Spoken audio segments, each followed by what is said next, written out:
Saturday morning, it's time for Mike Onesko's Renegade Rock here on the Rogue Radio Podcast Network, bringing all the great tunes and interviews to you every Saturday morning, 10 a.m. Eastern Standard Time. We have Addie Lee up and running. We got Stoney Curtis up and running. Today we have a very special guest from Counting Cars and Counts77, Mr. Danny Koker. Welcome to Renegade Rock. My brother Mike, thank you for having me, man. I appreciate it. How you doing today? I'm doing good. You know, we started off the show with Summer of '77, and I have to admit, you know, when I saw a TV guy with a band, I thought, oh no, here we go. But I put on Summer of '77, and I was hooked from the first riff. I mean, tell us about that inspiration for that song, man. Man, I appreciate that. You know, first I got to say about the part about a guy with a TV show now you know, doing music. I get it. I have those same apprehensions myself. You see stuff like that. But what people, you know, may or may not know about me is music was the first thing in my life. My father was a musician. He brought me up in music. And so that was the first thing in my life. And so that's very cool. That's very cool. I come by music honest. I absolutely love it. And so Summer of '77, that song, you know, if you come to a Count77 show, we are a very hard rock band that is deeply rooted in the 70s. Everybody in the band is 70s guys. We love the 70s and the music. We grew up then. And so that song, Summer 77, is basically a song about, as far as I'm concerned, one of the greatest eras of my life. So it's of all time, absolutely love the 70s. So that's what it's about, man. It's about basically straight up growing up in the 70s. I like how you reference about the king losing the king, and yeah, it's just all your lyrics. I have to admit, I learned a lot about you just by listening to the lyrics of your song. It's I appreciate it. You know, the songs they really are pretty much a storybook of my life. It's you know, when I started writing the songs for the first two records, it was just life experiences and life memories. And there is a big blueprint of who I am hidden in those songs. Well, and you can hear it. Your inspiration is great, and I love your twin guitar attack. It's 70s, man. Brother, straight up. I mean, you know, you got Stoney Curtis on lead guitar, and you got John Zito on rhythm guitar. And but you know, John Zito also rips out some wicked leads. But it is again old school 70s. Big guitars are the key, and especially you got two guitars like that working together. It's very 70s. So how did you end up hooking up with Stoney Curtis? It was a completely spontaneous, accidental meeting, which I love that because, you know, again, I talk about like the music is real and what we do is real, and this wasn't something that I was looking to form and put together, and I, you know, hired the best guys I could find. No, it's not like that. It was honestly, we were at a jam session. And as a matter of fact, it was John Zito, our other guitar player. It was John Zito's jam night. Advance. And we ended up on the same stage at the same time. And it just felt fantastic, and we decided, hey man, let's look into this. And you know, the band's been together now. We're going on our 13th year. That's a long time for any band to be together. We've been together longer than the TV show. You know, again, people know me for the TV show. With the same members? Same guys, man. We've had one replacement in 13 years, but other than that, man, it's the same guys, and it's just a blessing. I love my boys. I love the band, and we have so much fun together. We play hard together. It shows in the music. I can feel it. I mean, like in Summer of '77, like you said, it's the party that never ends. It never ends, man. It never ends. You know, we grew up in that time, and so our memories are of course of younger men with less responsibility. Yes, yes. And having a good time. And so, you know, of course that era is really important to us. yeah, man, the 70s, you know, like every other era in the world, there's always issues with certain eras, but for the most part, as far as I'm concerned, man, the 70s was awesome. I would go back in a heartbeat. And Danny, I have to compliment you. You're a very good singer. I appreciate it. I mean, you got a good rock voice. I mean, I appreciate that, brother. You know, it's like I was saying before, you know, I grew up in music, so I come by it honest, and you know, stepped away from music for a while, you know, got busy with life, so to speak, and I probably didn't sing for you know, maybe pushing 20 years. I didn't sing. That's a long time. A long time. Do you play any instrument? I play enough to know that I shouldn't play in public. How's that for an honest answer? I love it. Yeah, you know, I play a little bit of this and a little bit of that, but I won't do it in front of people because I know better. And you're originally from my hometown, Cleveland, Ohio. Darn right. Yeah, born in the Akron Hospital right there, man. Downtown Akron is and you know, grew up. Oh my Lord! I grew up in Richfield, just where the old Coliseum used to be. Oh yeah. You know, and you know, split my time between the Cleveland area and Detroit. My uncle used to drag race back in the '60s here, and he introduced me to Don Garlitz when I was a teenager. Oh wow! Yeah, wow. Bill Andreski. I don't know if you ever heard of that guy, but yeah. Anyway, I mean. Cleveland rocks. So darn right. So when you write your songs, are you the lyric guy or? Yeah. I do most of the lyrics. You know, sometimes some of the other experiences that the guys go through, they'll contribute to it. But for the most part, I write the songs as far as the lyrics are concerned, and then Stoney Curtis really. Focuses on the riffs, right? And you know, and then from there, you know, we kind of all work it out together. You're doing the melody lines though, besides the lyrics, right? Well, you know, I help with that. I help with it. You know, it's definitely a team effort with all of us for sure. You know, and we're so blessed to be working with Mike Varney. He's my mentor. He's everybody's mentor. Yeah. Varney's an absolute genius. He came and saw the band. Oh my Lord! It's 10 years ago. I'm guessing now. I knew him when he was a teenager. Yeah, I can't believe how much time flies. But he loved what we do and saw a lot of potential there, and said, you know, guys, I want to record this band. I want to do stuff with it. And you know, he got us in the studio, and we started working on stuff together, and we haven't looked back. You guys should go to Europe. You would be big in Europe, man. Would love to. We've had a couple of offers to go do some touring in Europe. It's I haven't been able to do it yet, just for scheduling purposes, being able to take enough time to go. Right. I'm going there. To Poland with my band, the Blindside Blues Band, in September. Yes. Really? Yes. That's going to be awesome. It's just so beautiful there.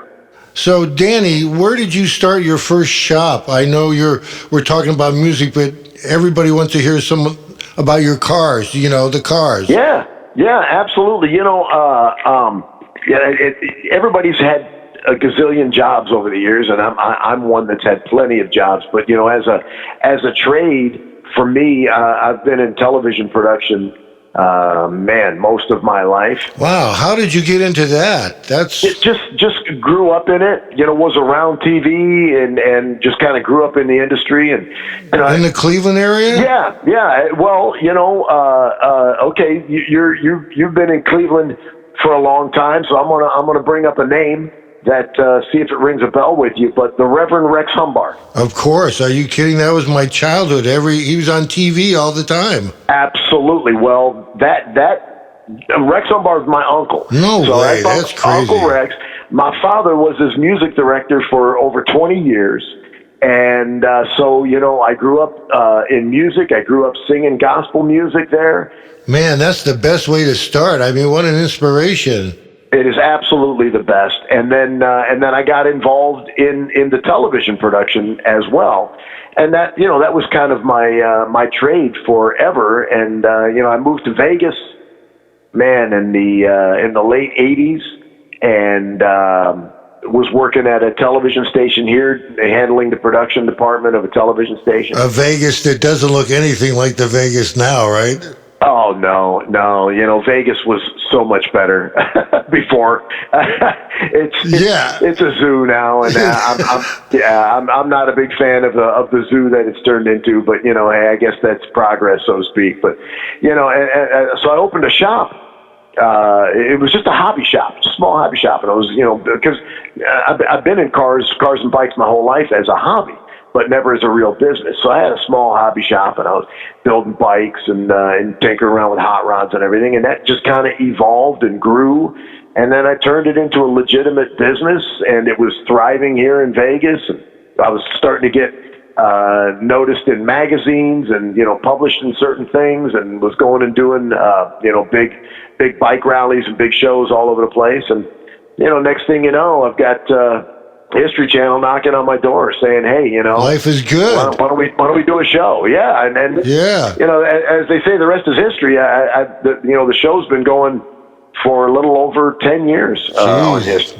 Congratulations to you, my friend. I appreciate it. Hey, listen, this is Mike Onesko's Renegade Rock. We're talking with Danny Koker from Counting Cars and Counts77. We're going to break away and do a tune from Counts77's record, and it's called Hard Rock Band. And we'll be right back. Yeah. All right, we're back with Danny Koker from Counts77, Counting Cars. Danny, that's a great tune. Tell us a little bit about it. Thank you, man. Hard rock band. So, we were talking a little bit earlier about, growing up in music, and, grew up in gospel music, but of course, as a kid growing up, you're listening to all the best hard rock music in the world. So, that song it's a feel-good, good time song about a guy who grew up in music and wants to have a hard rock band, and that's basically, straight up what it's all about. And thank God that's what I'm doing. Fantastic. Danny, it's really cool to have you on this show. I drool over all the cars roll out that door when you're like, bring out that, and I have to tell you, Ryan, what a painter. That guy is a genius. He's like... he really is, man. I appreciate that, Mike. He is truly a genius. He's been with me now. I am guessing Ryan has been with me now. It's got to be, we're going on 22 years. We're working together. And he is truly a genius. This guy is amazing. And working with him on top of it is one of the best things ever. He's arguably one of the nicest guys in the industry. So well respected in our industry. It's such a pleasure when we go and do shows like the SEMA show or any big automotive event. We're not looked at by our peers as some guys that have a TV show.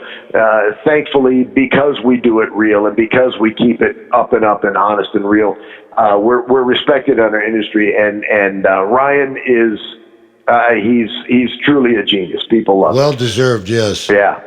You got a couple characters on the show. I love it. It's great. Oh man, here's the thing. This is a creative world. Everything we do here is based on creativity, and everybody's a little bit nuts. I love the jukebox they gave you guys. Oh, that was way cool. But you got to be a little bit crazy to be doing what we do, and so everybody's a little bit nuts. But for the most part, we have such a great family here is really what it gets down to. And that shows on the TV show. It really does. I appreciate it. It's true. We, a lot of people think, the show is fake. The show is scripted. No, it's not scripted in any way. It's not fake. It's as real as it gets. And it's just a blessing to. And you get to hang out with Alice Cooper and all these other cool guys. Talk about. I'm going to tell you this. That was a cool segment. That one. I appreciate it. He's the nicest guy I think I've ever met. People say nice things about Alice Cooper all the time. It's an understatement. That guy right there is truly a gentleman, kind, down to earth. I cannot say enough nice things about Alice Cooper. He really is wonderful. Vincent Furnier. Yeah, right, exactly. And he loves that Avanti we did for him. Oh my Lord, he loves that car. He drives it all the time. It's one of his daily drivers. I bet. Yeah, good guy. So when you guys hit the road, I mean, do you have a little routine you go through before each show, or is it all fun and games, or you guys keep it together? And we take it very, very seriously. Good for you. Good for you. This is the thing where I'll go back again here, and Mike, I'll tell you, you know how you were saying, oh, it's the guy who's got a TV show thinks he can do a band. Well, I tell you what, that does for us. That puts a chip on our shoulder. It does. So we take this so seriously that when we go play a show, we seriously set out to melt faces and drop people's jaws. They can't believe what they're seeing because this is a real live, in-your-face, hard rock and roll show. We take it very seriously. My guys, my band. You have great musicians in your band, man. They're phenomenal. You got Stoney Curtis on lead guitar. You got John Zito over on rhythm guitar. You got Sean McKee on drums. You got Barry Barnes on bass. I'm doing lead vocals. But then the cat who's playing organ, keyboards, and backup vocals, Tommy Paris from Brittany Fox. This group of guys, we've been together for so long. It sounds tight. You guys really have a good band sound. We love it. We rehearse all the time. We want to keep it so serious that when you come in, it blows your mind. But when we get out on stage, nobody's having more fun than us because we come prepared. We're well rehearsed. We're ready to go. So when we hit the stage, we let loose and have so much fun, it spills out into the audience. The audience starts having fun. That spills back up on the stage, and it just keeps building. And, we'll play as long as they'll let us play. I mean, we've done shows 2.5, almost to 3 hours at times. Old school 70s go crazy because people are having a ball. So, that's great, you come to one of our shows, you're gonna. Well, we always tell people from the stage, tonight it's 1977 in here, so let's just turn back time and go have some fun. You would go over well here in the Cleveland area, I'm telling you. Oh, Lord, I would love it. Give me an excuse to come back. Oh, okay, I will. I'll send Kevin some clubs that. Yeah. Hook us up. We need a venue that wants to book us, and we will come and play anytime. Well, that's great to hear. We've been talking to Danny Koker from Counting Cards. We could go on forever, but we're running out of time. Danny, what's some parting words for anybody who's starting a business or trying to get into rock and roll? What are your last words of wisdom to these people? Stay true to who you are. Stay true to who you are. If you stay true to who you are, you're going to love what you do. And if you love what you do, you're going to do it great. If you got to fake the funk, you ain't going to love it. Stay true to who you are. Absolutely. Absolutely. Danny Koker, thanks for coming on Mike Onesko's Renegade Rock on the Rogue Radio Podcast Network. And like I said, we got Summer 77 will be on this Saturday. And we'll be featuring other cuts from the record. So, amen, my brother. Mike, thank you so much for having me. I hope everybody out there is doing fabulous. And, brother, anytime, man, you let me know. Let's have some fun. Okay, thanks, Danny. You got it, brother. Thank you, Mike. We want to thank Danny Koker from Counting Cars for coming on Renegade Rock. We'll see you next week, kids.